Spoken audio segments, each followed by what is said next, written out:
자, 그럼 2교시부터는 5, 6월 강의가 되겠고요.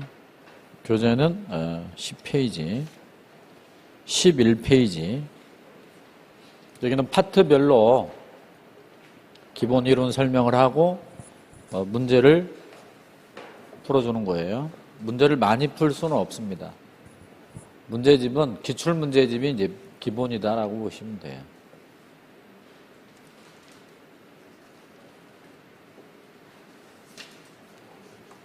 자, 주목하시고요. 우리는 초짜를 상대로 하는 게 아니니까 용어의 정의 꼭 시험에 나오죠. 중개라고 하는 건 부동산을 소개하는 거예요. 중개를 하는데 보수를 받으면서 계속하게 되면 중개업이 되는 거죠. 등록 중개업, 무등록 중개업 다 중개업이에요. 면허 가지고 운전을 하든 무면허로 운전을 하든 다 운전이에요. 중개사 자격만 따면 공인중개사예요. 이 사람이 등록을 받으면 개업 공인중개사가 되는 거죠. 단 공인중개사뿐만 아니라 법인을 설립하여 등록을 받아도 개업 공인중개사가 되는 겁니다. 첫 번째는 공인중개사인 개공, 둘째는 법인인 개공 이렇게 되는 거예요. 이거를 개업 공인중개사를 옛날에 중개업자라고 했었죠. 자, 이들이 고용한 사람들이 있어요. 고용된 사람. 고용인이죠. 고용인에는 소속 공인중개사와 중개보조원이 있고 자격이 있고 자격이 없어요. 그런데 소속 공인중개사가 이 친구도 있지만 하나가 더 있죠. 법인의 임원이나 사원인 소공. 소공의 종류가 두 종류예요. 그러면 자격증 따가지고 장롱에 넣어두면 장롱중개사예요. 그러니까 공인중개사에 들어가죠. 그 다음 자격증 따가지고 직원으로 취직을 하면 얘가 되는 겁니다. 자격증 따가지고 주식회사에 이사로 스카웃이 되면 이쪽이 되는 거예요. 그리고 개공과 소공과 보조원 하나, 둘, 셋, 넷 얘네들을 다 합쳐 개업공인중개사 등이라고 하죠. 등자를 붙여서 개업공인중개사 등 그러면 중개업 종사자 전체를 말합니다. 첫 번째 중개부터 보죠.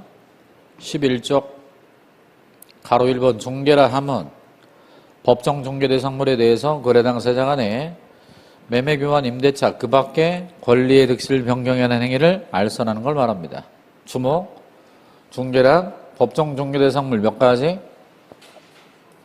5가지에 대해서 거래 당사자 간에 매도 매수인, 임대 임차인 간에 매매 교환 임대차가 나왔어요. 여러분, 매매 교환 임대차만 있어요? 그 밖에 더 많아요? 그 밖에 더 많죠? 그러면 권리의 변동, 권리의 득실 변경에 관한 행위, 여기에 매매도, 임대차도, 교환도 들어있어, 안 들어있어? 들어있죠. 근데 이걸 앞으로 뺀 거죠. 따라서 출제위원이 매매, 교환, 임대차 그 밖에를 없앴어요. 없애도 뜻은 통한다, 통하지 않는다? 통하죠. 근데 반대로 출제위원이 이쪽을 없애버려요. 이쪽을 없애고 매매, 교환, 임대차만 썼어요. 그럼 의미가 확대, 축소가 되는 거죠. 자, 알선하는 걸 말합니다. 그러니까 그 밖의 권리라 그러면 그 밖의 권리의 변동에 관한 거, 그러면 그 밖의 권리에는 뭐 저당권, 전세권 뭐 이런 것도 다 들어가 있다 이 말입니다.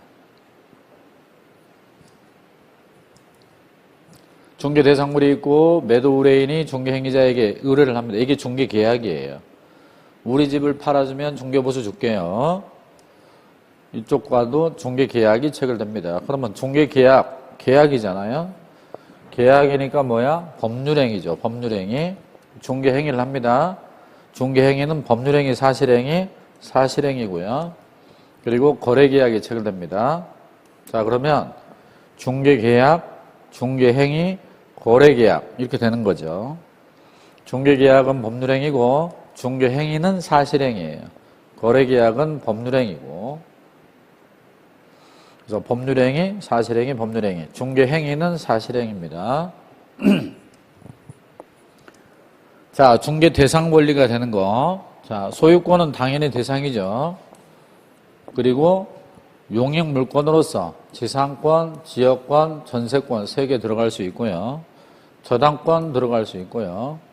그리고 유치권도 들어갈 수 있어요. 부동산 유치권. 그리고 임차권은 채권이지만 부동산 임차권은 중개 대상이 되는 거죠. 그리고 환매권, 법정상권 다 대상이 될 수 있어요. 그러나 동산에 성립하는 질권은 해당이 없습니다. 동산질권 그리고 분묘기지권은 해당이 없고요. 사실상의 점유도 해당이 없습니다. 그리고 지적재산권이라고 그러죠. 특허권 뭐 그런 건 대상이 아닙니다. 저작권 이런 건 마찬가지고요. 그리고 강호권, 오호권 이런 건 대상이 아닙니다.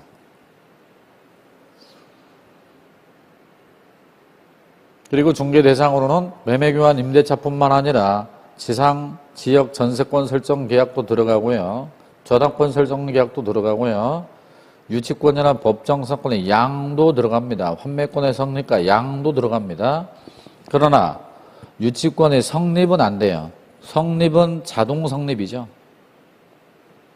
따라서 채권자가 공사업자가 그 부동산을 점유하면 자동적으로 유치권이 성립하는데 그건 중개할 수 없어요. 근데 유치권이 성립된 이후에 유치권을 이전한단 말이야.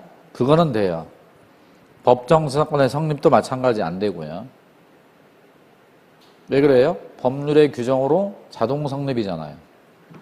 상속, 수용, 경매, 공매 등은 대상이 아닙니다. 여러분, 중개 행위인지 아닌지를 판단할 때는 행위자의 주관적 사정을 고려한다, 고려하지 않는다? 고려하지 않고 외형상 객관적으로 판단한다고 그랬죠. 자, 책을 잠깐 봐줄게요. 12쪽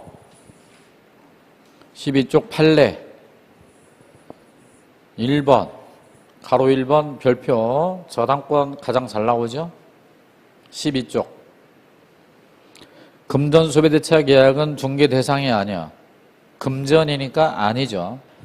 그런데 금전 소비대차 계약은 중개 대상이 아니므로 이를 알선함을 업으로 해도 중개업이 아니지만 부동산에 대한 저당권 설정의 알선을 업으로 하는 것은 그것이 설령 금전 소비대차 계약의 부수하에 이루어졌다 하더라도 저당권 설정 계약 자체를 알선하는 것이므로 중개업에 해당합니다. 가로 2번 유치권 마지막 줄, 셋째 줄, 밑줄 쳐요. 부동산 유치권은 중개 대상 권리예요. 그 밑에 2번 중개행위의 판단 기준 중개행위에 해당하는 여부는